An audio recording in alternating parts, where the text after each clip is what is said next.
All right, so obviously this is week 6. We will do week 7 next week, and then we'll be done for a little while. We'll go back into regular service here on Wednesday night, like the normal schedule with Awana and all that. And so obviously this week and next week, it's important we get all this in that I can.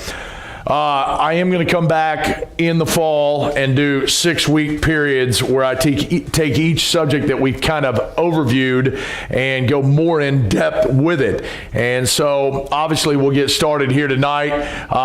And what we've been doing each week is starting with the premise of 2 Corinthians 4:4, that the God of this world is in control of what's going on here, and what he's doing is positioning things together like a grandmaster chess player and putting the pieces where he wants it to be.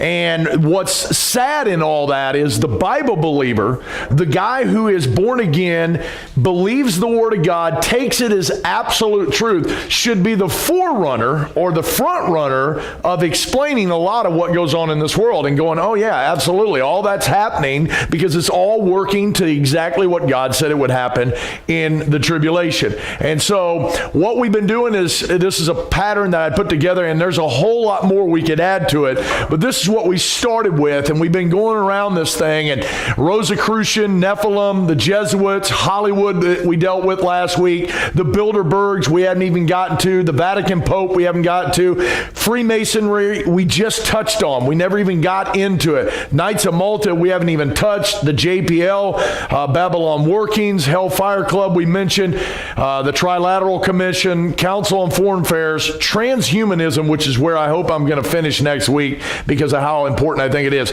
MK Ultra, which I will deal with a little bit tonight. Federal Reserve, D-Wave, Illuminati, Skull and Bones, CERN, Antarctica, Megalith, and Monolith, which we will deal with tonight. So I want to start with Operation Paperclip, and I'm going to talk a little bit about MK Ultra, but I'm not going to go in real deep. I know a lot of people were I've had multiple people throughout the week going, man, I can't wait till you deal with MK Ultra.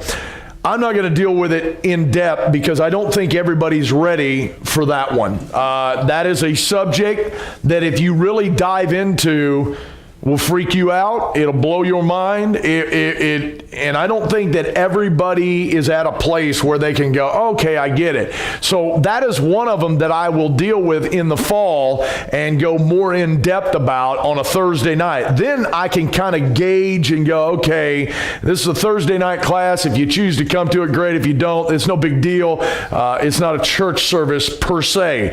So we'll deal with more MK Ultra as we go. I'm just going to give you the highlights of it tonight and show you that it's going to connect into the end times. But to understand MK Ultra and to understand a lot of what America has become in the last 50, 60, 70 years, you need to understand Operation Paperclip. Now, this is not a conspiracy. It's not a conspiracy theory. This is an actual fact that you can go and study. And a lot of what we've proven this week, or the last couple weeks, is that most of what we're presenting is not theory at all. It is go in, do the research, and you will come to find out. Operation Paperclip is an actual government operation that went on at the end of World War II. So what's going down is the German people fell, the army of Germany fell, and at the end of it, you had the Russians on one side, the Americans and the British on the other side, and what happened was there went into this race to get the scientists, the doctors, all the engineers, the physicists, all those that were in Germany. There was this big race, and the fear was if we don't grab them, Russia's going to get them. And so what happens is America went into Operation Paperclip, and what they did was allow Nazis who absolutely committed war crimes against Jewish people and many others, they whitewashed that, gave them new names, new identities, gave them new backgrounds, and brought them into the United States and made them United States citizens so that they could help us. And I'm going to talk about some of that. But to understand this is Werner von Braun. I'll talk about him. Arthur Rudolph. I don't get to Herman Oberth tonight, but we'll get to that. Here's a whole group of them being pictured right here. So from 45 to 55, they're bringing them in. One of the good books that if you wanted to read on it is Annie Jacobson's Operation Paperclip. She goes in and describes this on a much greater level than I could ever begin to do. But one of them is Werner von Braun, okay? Now, most of you may not have heard of him, but if you understand who NASA is, this is the father of NASA in our country, okay? So what he's doing, why he's a Nazi party person, this is not some German guy who was like, hey, I'm kind of neutral. No, he was working for the Nazi party, and what he was doing was leading the development of the V-2 rocket. Okay, and so the Germans are trying to develop the V-2 rocket, and he works together with a guy named Rudolph, who I'll talk about in a minute, and they work at the Dora concentration camp because what they were using was German slave labor to build the V-2 rocket.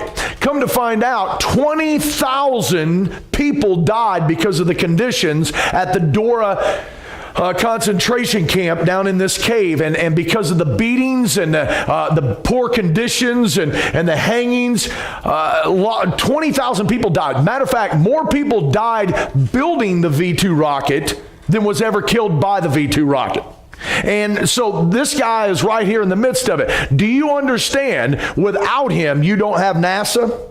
Without him, you don't land on the moon, supposedly. All right. Now, during the Ford administration, so back in the 70s, von Braun was almost to be awarded the Presidential Medal of Freedom until one of Ford's senior advisors comes in and goes, whoa, you can't do that. He's going to give him the Medal of Freedom until he kind of gets told this guy was part of the Nazi party, and we kind of whitewashed all that to bring him in so that we could have the Saturn rocket. All right. So his partner in crime, Arthur Rudolph, all right, he was a German rocketeer. He was really the Saturn V rocket that we know of, the Apollo missions, and if you've ever seen Apollo 13, that whole deal was designed by him. Okay. This guy right here was definitely involved in all kinds of beatings and hangings and everything else, but yet we thought, okay, we'll bring him in.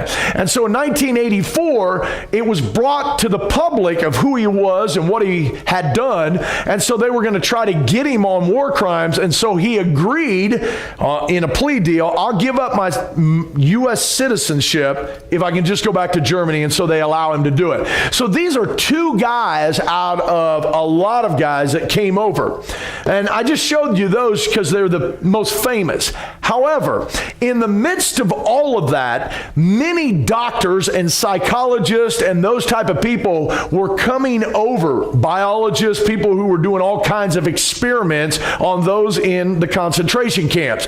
And man, they were putting people through all kinds of experiments during the time of the Holocaust. And so those very doctors who done that, who should have paid for their war crimes, we as Americans went, no, come on over here. We'll forget all that. You just help us out. Which leads us to MK Ultra. Okay? So MK Ultra has been around for a long time, and and once again, if you go, oh, that I know, I've heard of that conspiracy. This is not a conspiracy. 1970s, there are Senate hearings because the CIA got caught with MK Ultra. And MK Ultra is all about mind control. And the doctors who were behind getting the CIA to do this were those guys that we brought in under Operation Paperclip. Okay? The CIA mind control program that experimented on human subjects that were designed to identify and develop drugs and procedures to be used in the interrogations in order to weaken the individual and force confessions through mind control. So it's all about Cold War spying. And it's all about getting information. And if we can figure out a drug that's like a truth serum, man, how great that'd be. Now, how many of y'all have dropped acid? Yeah, I hear you. And so bottom line is, acid is LSD. Do you know who developed that and put it out on the market? The CIA. Okay, now all of a sudden I sound like a guy with a tinfoil hat on and going, ooh, it's conspiracy. All that stuff, Google it, man. You can figure out a lot of that. So Project MK Ultra was the first brought to the public's attention in 1975 by the Church Committee of the U.S. Congress and Gerald Ford's United States President's Commission on the CIA activities within the United States. Investigation efforts were hampered by the fact that CIA Director Richard Helms ordered all MK Ultra files to be destroyed in 1973. Now think about that. Why are you destroying records? If it's all above board, and oh, by the way, if you don't think this stuff still goes on, I don't care who you voted for. I don't care if you're a Hillary fan or a Trump fan. But here's what happened in the last couple years. The CIA and the FBI were used to spy on the Trump campaign before he was ever president. We kind of have some rules around here about spying on Americans. We have a right to privacy, okay? So this stuff was going on. Now, this leads to Project Bluebird, okay? Or the development of the Manchurian Candidate, okay? Now, once again, most of you are going to hear these terms and go, I've seen that movie. Granted, you might have seen the movie. But understand, all those movies were based off of literal facts that you can find within the files of the CIA. And so Project Bluebird was designed to create CIA assassins that were mind controlled, aka Jason Bourne. If you've seen any of the Jason Bourne series, that's what it is. We develop assassins who can be triggered either through keywords or trigger words to get them to go do an assassination. Here's the one thing that human beings have, and it's called empathy. Okay? A lion doesn't have empathy. A human does. And if you tell me, no, I could kill somebody, either you're a psychotic or you're just lying. Okay? Or you have to be in the right situation where you're defending your life or whatever and something else takes over. But at the end of the day, humans have empathy. So in order to create and train assassins, you have to break them down mentally and rebuild them back up. Now listen to me careful. I am pro-military in this country. I am definitely, both of my grandfathers were World War II vets. I have high praise and respect for the men and women who keep us safe. Okay? However, do you understand what boot camp is? It's to break you down to rebuild you back up. It's to break your mind and your will so we can develop you to think the way we want you to think. Why do you think guys that are 19, 20 years old can go over to foreign countries and pull the trigger on somebody they've never seen or known, and it never seems to really affect them at the time?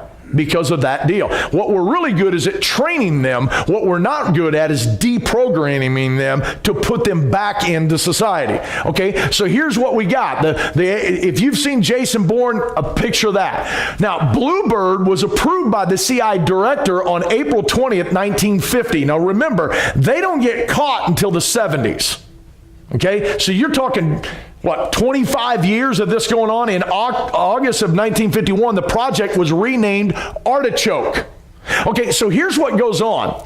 When you say, hey, MK Ultra, no, that was a program. Yes, the CIA got caught, but they're no longer doing that. Okay, so take you back to Jason Bourne to help you out. Remember what Treadstone was? That was the first program. And at the end of the first episode, the guy's sitting in front of a Senate hearing committee and they ask about Treadstone. He's like, oh yeah, that's all been decommissioned. It's just not really working. We've all gotten rid of that program. And then he reaches back, gets a file, and he goes, this is Blackbriar, which is the exact same program under a different name. Okay, and by the time the Bourne series is over, it's now called Iron Hand. Well, that's what the CIA does with most of these programs. MK Ultra is a way of saying it all. Artichoke, Bluebird, all the programs for mind control and breaking down and creating assassins to put them in. Now, not to belabor the Jason Bourne, but how do you train him? Well, if you remember, they trained him by shoving his head underwater, doing waterboarding, sleep deprivation, all that stuff they were doing to break him down and traumatize him physically so that they could literally shatter his brain so they could work within that realm. Now watch. The dissociation ID disorder, in other words, DID is what they call this. So when you hear somebody say, well, I have multiple personalities. Okay, the vast majority of multiple personalities that are out there are because of trauma-based induced mind control, which means as a young person or even a soldier that goes through a horrific accident. Christian ain't here tonight, is he? Okay, so last year, or a little over a year, maybe right at a year, he broke his femur, okay? That pain is beyond what you and I can even fathom. And so what the brain is really good at doing is shutting that off until later on. And what it does is it disassociates with the pain. And so what happens is in dissociated identity disorder, what you do is you create enough trauma and enough pain in an individual that their brain literally shatters into fragments or compartments, if you will. And so what you can do is literally have a person with alters or alternate egos or alternate personalities. And based on how you work with that individual, you can either work with them at times under this person and at other times you work under this person. That's awesome if you want an assassin. Because I can create through this program, now I can't, but you get what I'm saying, we could literally take an individual like T, 18-year-old young girl, shatter her brain, and in one side of her brain create an assassin who goes and kills and flips back to the other personality and goes back to going to school, and she don't even remember any of it. That's the why you do it that way. Now, here's what's going on.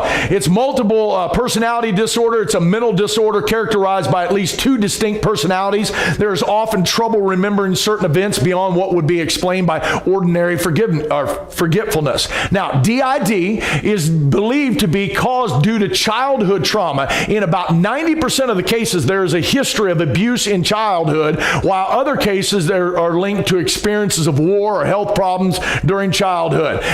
Genetic factors are also believed to play a role. In other words, in order to split the mind, DNA comes involved. That genetic can be passed down. And so when you have somebody in the family who ends up, they shatter their brain to create this, they generally work with that offspring at the same way. So here's what happens because of massive trauma. So I'll give you an example the way some of it goes on in the world today. You can take a baby 6 months old, go into its crib, take a rat trap, snap it right onto the hands, and walk off. Do not go back in the room until the child stops crying. Once the child realizes, wow, when I stop crying, I get mommy's attention, then the brain automatically goes and disassociates with pain. It's the exact opposite of how most of us were raised.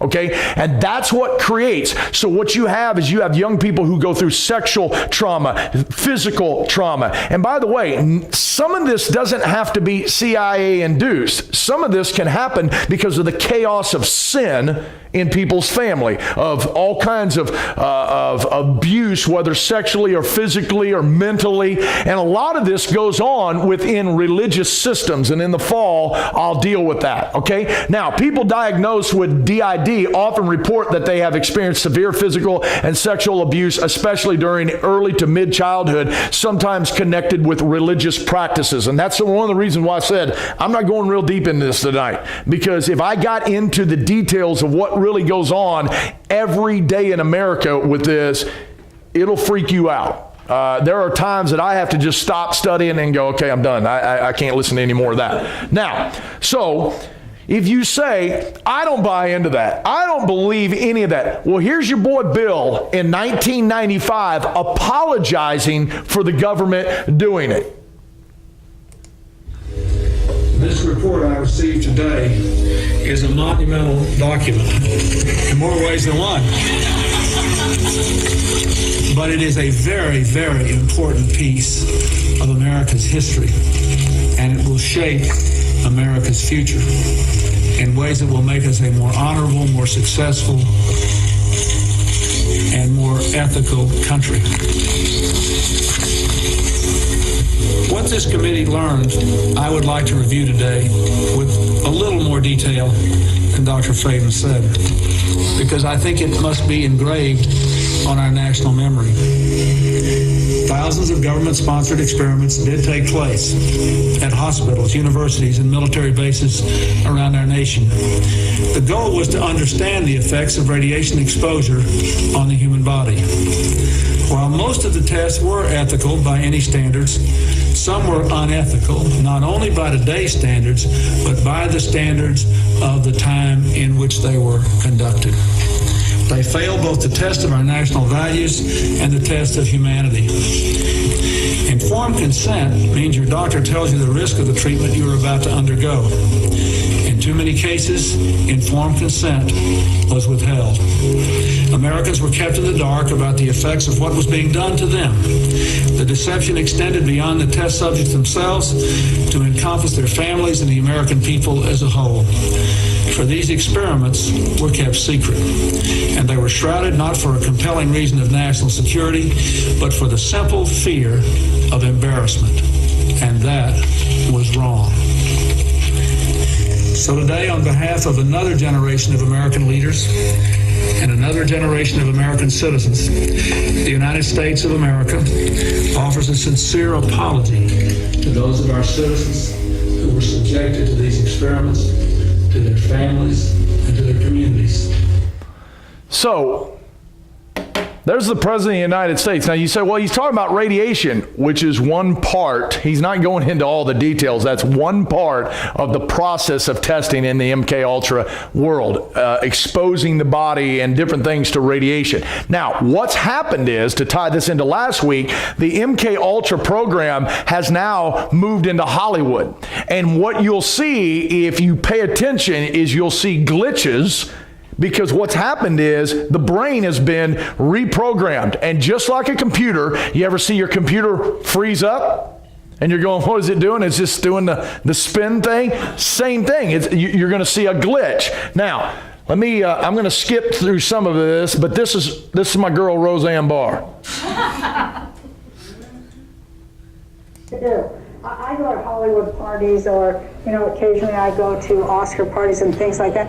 And people, big stars, people will grab me by the arm and take me aside and say, I just want to thank you for the things you say.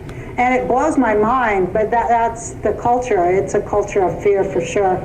And it's a big culture of mind control too. MK Ultra mind control rules in Hollywood. If you don't know, Google that and look into it. Well, we've talked about Operation Mockingbird, MK Ultra mind control stuff this goes back decades and decades. But Roseanne, do you know people have been blacklisted? Is it just kind of a self-censorship in Hollywood? Okay. Now, once again, I could be just a nut job making all this up, but boy, there seems to be a lot of proof. Now, let's talk about a glitch. When a trigger word comes, I want you to watch Al Roker here.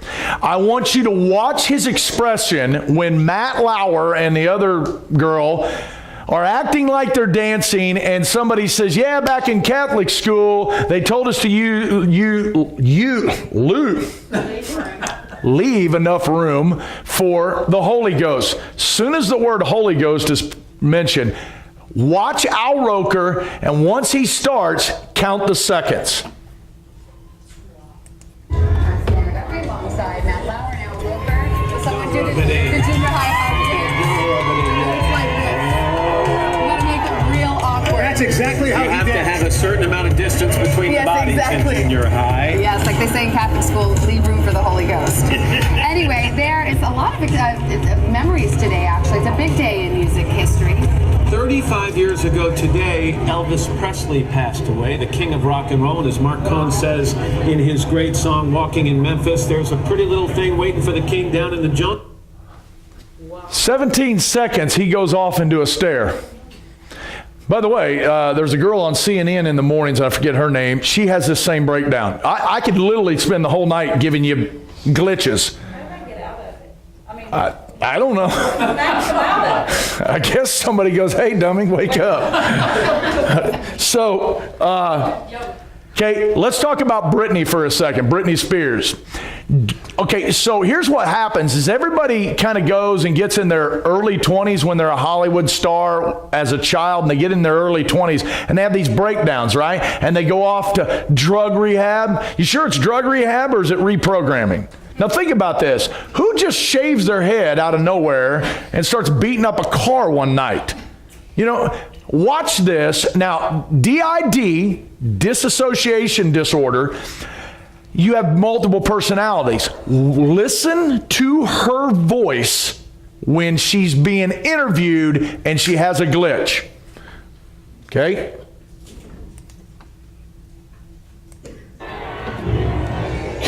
And it all happens as she's starring as a kind of villain in the tabloid accounts of supposed jealous arguments and then a horrible breakup with her self-proclaimed first love, Justin Timberlake. You've had a rough year. You've had a year that would test a lot of people. Mm-hmm. Illness in the family. Mm-hmm. A breakup. This spasm of publicity about what happened from Mexico to London. It was pretty rough, yeah. Yeah, it's kind of weird. Weird. Hello. Oh my goodness. Hello. Ew. Strawberry. Yeah, it was a weird. Ew. Now, we could say, well, Corey, she's just talking about an emotional thing. And I understand that. The voice distinctively changes. And if you listen when the word spasm come, watch her body language. All these things are telltale signs. People who study the human behavior look at all this stuff. And the vast majority of people will tell you, no, she's not just flashing back to a good night when her and Timberlake were out dancing, that she's going through a glitch at that moment because her mind, and you can even see the movement in the mouth, you can see the change in the eyes, you can see the change in the voice. Now, another one brings us, and by the way, I'm not going to go all deep into MK Ultra. That's just to give you a few things. We could do a lot more. But another thing that the CIA came about with at the same time is called Operation Mockingbird. And all these are things you could go on and double check. They're on government websites. They're not even trying to hide this, okay? And so what happens is Operation Mockingbird was a fully implemented CIA program to spread disinformation throughout American media. CIA Director William Colby testified to the Church Committee, this is back in the 70s, that over 400 CIA agents were active in the U.S. media to control what the report through American mainstream television, newspaper, and magazines are. Why do you think the fake news is so big? Why do you think everybody's screaming that? Why do you think the younger people of this church buy more into what I'm saying? Because they are the first generation to come along and go, I'm not listening to any of that. I can't buy into anything that the media is telling me. And so we now have Twitter, we have YouTube, we have Facebook, we have the internet as a whole, and people can get a hold of information in much easier ways. Now, they're still kind of trying to control that, and there was a big fight about that last year. But at the end of the day, we have other operations. But if you're living in the 1950s, how are you getting your information? Okay, and that television program was put in so that you could absolutely persuade people to believe a certain thing. Now, let's get into ancient monoliths and megaliths. Now, I don't want to go any further on the MK Ultra because if you go any further, it gets weird, if that wasn't weird enough for you. All right? So I've been talking about ancient monoliths and megaliths for multiple years in this church. This is not some new study I've done. I've been into this for a while of trying to figure it out. There are things that are built on this planet that we cannot explain with modern engineering. All right? And so get my clicker here, go. Let's look at the unexplained engineering, and then I'm going to talk about it and bring out my theory, okay? So we have things like the megalith constructions in South America. So notice the stones. Now, you can tell that this set of stones is different here, which is probably meaning this was built at one time period and somebody else came along and built on top of it. But notice the people standing here. So we're talking 5 to 6 tall people, and these rocks that are uniformly cut to fit each other like a jigsaw puzzle. You cannot stick a playing card between them. This is not like that rock wall out in front of our church that I wish would go away that has a bunch of mortar shoved in it. This is mortarless walls. And it's been around for thousands of years. And these stones, how do they move that? I mean, let's just say, for instance, it's square. In other words, it's as wide this way as is deep in the wall. What do you think that's weighing? How are they moving that? Now, here it is again, in other parts of the wall. You can see the people standing. Here's another person standing. All right? So according to conventional science, neither the Incas nor the Mayas or any other pre-Columbian society had the wheel. All right? Everyone marvels at the huge blocks used to build the pyramids of Egypt and the tight tolerances between them. The megalithic structures of Sacsayhuaman in Peru was equal to those tolerances with huge multi-sided blocks which are completely irregular in a kind of three-dimensional jigsaw puzzle. In other words, it's not just a jigsaw puzzle that lays flat. This is a three-dimensional jigsaw puzzle. According to Graham Hancock, archaeologist, one of those stones is 29 feet high and weighs more than 360 tons. I'll come back to that in a minute. The equivalent of 500 cars. Okay? Now, that stone's not even at the base of the wall. In other words, it had to be lifted up to set on the next part of the wall. Now, and they can prove that it was quarried out of granite over 10 miles away. So forget the fact of how they got it on there. How'd they get it 10 miles down the road? Okay? How did you cut it to that precision? And by the way, if you're tracking with me, you're going back to Genesis 6 with some pre-flood technology by the fallen angels. Now, here is a stone. And notice the name. Belbak is the name of the archaeological site in Lebanon. Here is a 6-foot tall man. This is a quarried stone. In other words, it's a stone that's been smoothed and cut, and it obviously wasn't put in the ground like that. It was originally somewhere else. Now, check this out. This stone, here's an older picture of it, and here's a lady standing next to it. This is when they found it way back in the day. One stone left in the quarry, undressed, yet it is great, perfect, rectangular. In this picture of the largest work stone on the earth, some estimate it at 2,000 tons or 4 million pounds. Now, right now, with the technology we have, this crane can lift 2.6 million pounds. It's the strongest, heaviest payload crane on the planet. And it's about 1.4 million short of picking that stone up. That's how they do it. See, what happens is when I tell you pre-Genesis 6, pre-flood, they were more technologically advanced than we are, and everybody goes, oh, you're nuts. Man, I got a cell phone. That's what you're, then you get your cell phone and move that for me. And right now, millennials are going, I think there's an app for that. All right?